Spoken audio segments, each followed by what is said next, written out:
जनता की और आप सबकी सेवा करने के लिए आई हूँ और आपके बीच में सेवा ही करके रहूँ। बेटी हूँ, नेता नहीं बेटी बन के रहूँ। और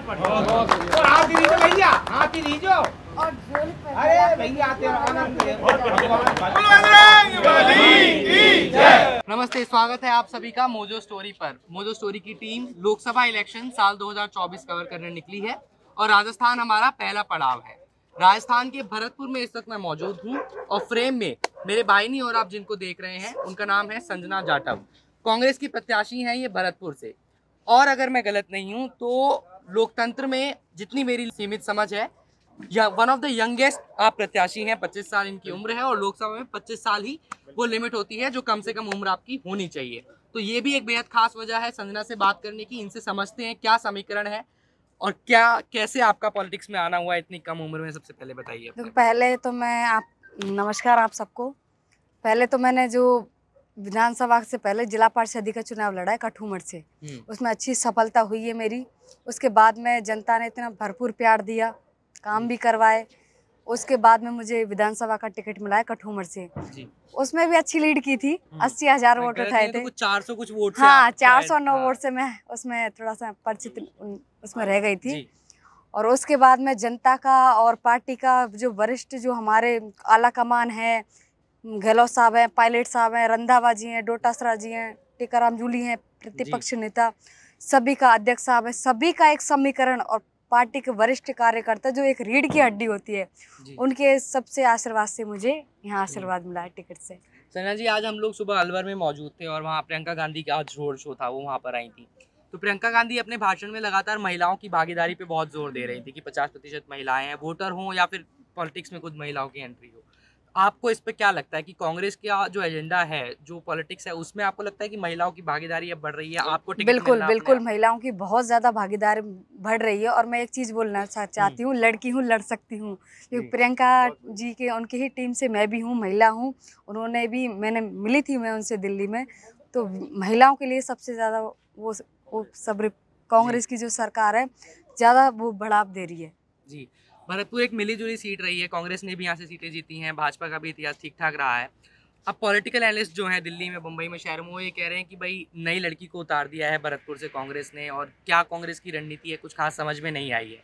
क्या मुद्दे हैं भरतपुर पे जिन पे आप चुनाव लड़ रही हैं? देखो, मैं आपको एक चीज़ बोलना चाहती हूँ कि 10 सालों से जो ये अपनी जो भाजपा की जो सरकार रही है, जनता समझ चुकी है, क्योंकि उन्होंने आज तक कोई काम नहीं करवाए। और मेन अपनी समस्या ये है कि यहाँ पे विकास के मामले में बहुत पिछड़ा हुआ है, कभी हुआ ही नहीं विकास सरकार रहते भी। आपने जो रहे थे सांसद जी, उन्होंने तो करवाया, उन्होंने सारी चीज़ों की वो करवाई थी। जो 10 साल से बीजेपी की सरकार है उन्होंने नहीं करवाया।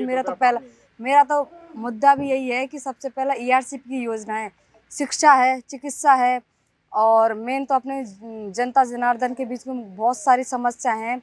जो शिक्षा के लिए वो बच्चे बाहर जाते हैं, तो ज़्यादा से ज़्यादा यहीं ग्रामीण लेवल पे ऐसे सारी चीज़ों की व्यवस्था की जाए जिससे बच्चे बाहर नहीं जाए। तो एक अहम सवाल, आप खुद एक महिला हैं और यंग हैं और आप पॉलिटिक्स में आई हैं, हमारी तरफ से बेस्ट विशेष है आपको। अगर आप ये चुनाव जीतती हैं तो महिलाओं के लिए आपका क्या रुझान रहेगा? कुछ एक दो बड़े काम जो आप करना चाहेंगी खुद यंग लड़कियों के लिए जो भरतपुर की हैं और महिलाएं हाँ हैं। बिल्कुल मैं करना चाहूँगी उनके लिए, क्योंकि महिलाओं के लिए जो बच्चियाँ हैं जो पढ़ने की में ज़्यादा रुचि हैं और जो चाहती हैं कि अगर वो राजनीति में राजनीति पर्पज से और जैसे कि शिक्षा में अगर वो चाहे, मैं सबसे ज़्यादा उन पर ज़्यादा विशेष कर ध्यान दूँ। महिला हैं तो घर गृहस्थी संभाल के वो मैं चाहूँगी उनको ज़्यादा से ज़्यादा सब चीज़ में लेके आओ। आप कॉन्फिडेंट हो अपनी सीट को लेकर? आपको लग रहा है कि आप निकालोगे? थोड़ा नर्वसनेस है? नहीं ऐसा तो नहीं, क्योंकि मैं आपको एक चीज़ बता दूं, मुझे 36 बिरादरी का 36 कौम का प्यार मिल रहा है और ये सबसे बड़ा यही ताकत और यही मजबूती है मेरी। ये अगर जीतती हैं तो यंगेस्ट MP बनेंगी देश की, तो आप लोगों को लग रहा है होने वाला है कुछ रिकॉर्ड? पायलट साहब का रिकॉर्ड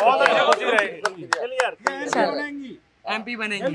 चलिए, क्या मैसेज आप जनता को आखिरी देना चाहती हैं? देखो, मैं तो हाथ जोड़ के यही निवेदन करना चाहती हूँ कि 19 तारीख को आप ज़्यादा से ज़्यादा अपनी बेटी को आशीर्वाद दें वोटों के जरिए, जिससे कि मैं वही आवाज़ बेरोजगारी है, ज़्यादा से ज़्यादा विकास के मामले में संसद में उनकी आवाज़ उठा सकती हूँ। आपसे हाथ जोड़ के अपील करती हूँ कि ये गरीब परिवार का वो है और मैं उस गरीब परिवार की बेटी हूँ, मुझे आप वोटों के जरिए आशीर्वाद दें। एक बात बताएंगे, चेहरा की मुस्कान इस बात को सबूत कर रही है कि जीतेंगे।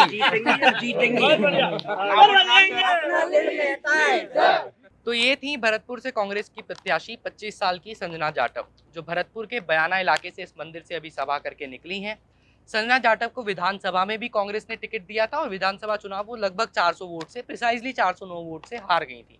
उसके बाद अब एनालिस्ट ये बता रहे हैं कि कांग्रेस ने फिर से संजना जाटव के ऊपर एक बार कॉन्फिडेंस जताया है, बैक किया है उनकी काबिलियत को, क्योंकि नई नई है पॉलिटिक्स के अंदर। और अगर वो हिस्टोरिकली इस चुनाव को जीतती हैं, अगर इस सीट पे संजना जाटव हराती हैं बीजेपी के प्रत्याशी रामस्वरूप कोहली को, तो ये एक नया इतिहास होगा। देश में one of the youngest MP Sanjana Jatav बनेंगी 25 साल की उम्र में। अब भरतपुर की जो सीट है वो एक मिलीजुली सीट रही है। पिछले 10 साल से यहाँ पर भाजपा की सरकार है, लेकिन दोनों बार चुनाव जीतने के बाद भारतीय जनता पार्टी ने अपने प्रत्याशी बदले हैं। इस बार भी रामस्वरूप कोहली को टिकट मिला है और जो सिटिंग एमपी थे उनको टिकट नहीं दिया गया है। तो बड़ा देखने वाली बात रहेगी इस पूरे चुनाव में कि क्या भरतपुर की जनता संजना जाटव को चुनती है या फिर भारतीय जनता पार्टी ने जो नए कैंडिडेट को टिकट दिया है वो दाव यहाँ पर चलता है। लेकिन इन सारी हार जीत के इधर एक नया एलिमेंट ऑफ इलेक्शन ये जरूर है, जिसमें बहुत अच्छी बात यह है कि लड़कियों की भागीदारी आप देख सकते हैं और युवा लड़कियों की भागीदारी खास तौर पर देखने को मिलती है, जो देश की राजनीति के लिए हार और जीत के परे एक सराहना करने वाली बात है। इस रिपोर्ट को देखने के लिए आपका बहुत शुक्रिया। आप जुड़े रहिए मोजो स्टोरी के साथ, तमाम इलेक्शन अपडेट्स के साथ, स्टोरीज के साथ मैं आप तक आता रहूंगा। फिलहाल इस रिपोर्ट में मात्र इतना ही। कैमरा पर्सन मदन लाल के साथ भरतपुर से मोजो स्टोरी के लिए हर्षित शर्मा।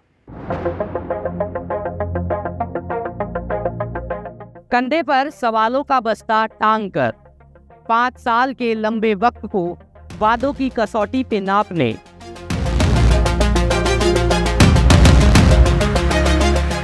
बोलने की उत्सुकता से ज्यादा सुनने की जिज्ञासा लेकर आपकी कहानी को हजारों लोगों तक पर्दे के उस पार पहुंचाने, अपने देश को थोड़ा और बेहतर जानने, मोजो स्टोरी निकला है एक लंबे सफर पर विश्व की लोकतांत्रिक व्यवस्था के सबसे बड़े लोकसभा चुनाव को कवर करने के लिए। तो जुड़िए हमारे साथ, लिखिए कमेंट बॉक्स में और बताइए हमें कि कौन से नेताजी को कैमरे पर बुलाकर उनसे 5 सालों का हिसाब मांगा जाए, कौन से शहर में जाकर अपने देश की सभ्यता को थोड़ा और बेहतर जाना जाए। शुरुआत होगी राजस्थान से। मैं मोजो स्टोरी की तरफ से आप सभी को आमंत्रित कर रहा हूं मोजो स्टोरी की इस खास इलेक्शन कवरेज में, लोकसभा चुनाव साल 2024।